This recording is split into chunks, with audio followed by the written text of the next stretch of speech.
Bienvenue sur Dévotion Podcast. C'est votre ami Lomo Mackinson qui vous parle.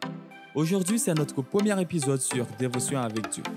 L'objectif, c'est de vous aider à rester connecté et de vous réconforter dans votre relation avec notre Seigneur Jésus-Christ. Notre méditation pour cette journée a pour titre « Le royaume des cieux » et notre verset se trouve dans Matthieu 4, le verset 23. Je lis pour vous. Jésus parcourait toute la Galilée, enseignant dans les synagogues, prêchant la bonne nouvelle du royaume. Jésus parcourait toute la Galilée, enseignant dans les synagogues, prêchant la bonne nouvelle du royaume. De sa présence émane comme le parfum d'une fleur, la douceur de l'amour divin. Dans la foule qui entourait Jésus se trouvaient des gens qui avaient conscience de leur dénuement spirituel.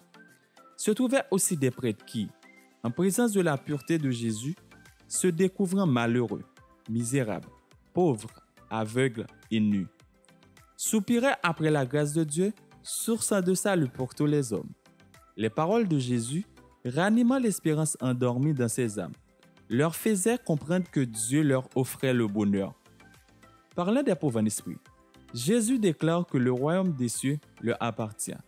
Ce règne n'est pas temporel et terrestre comme ses auditeurs l'espéraient. Le Fils de l'homme voulait leur faire comprendre en quoi consiste ce royaume spirituel de l'amour, de la grâce, de la justice, dont il était le symbole vivant. Royaume destiné aux pauvres en esprit, aux débonnaires, aux persécutés, qui en sont les sujets et auxquels il appartient. Tous ceux qui sont conscients de leur profond dénuement spirituel trouveront justification et force en regardant à Jésus.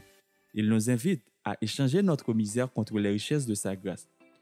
Nous ne méritons pas l'amour de Dieu, mais Jésus, notre avocat, se charge de sauver parfaitement tous ceux qui viennent à lui.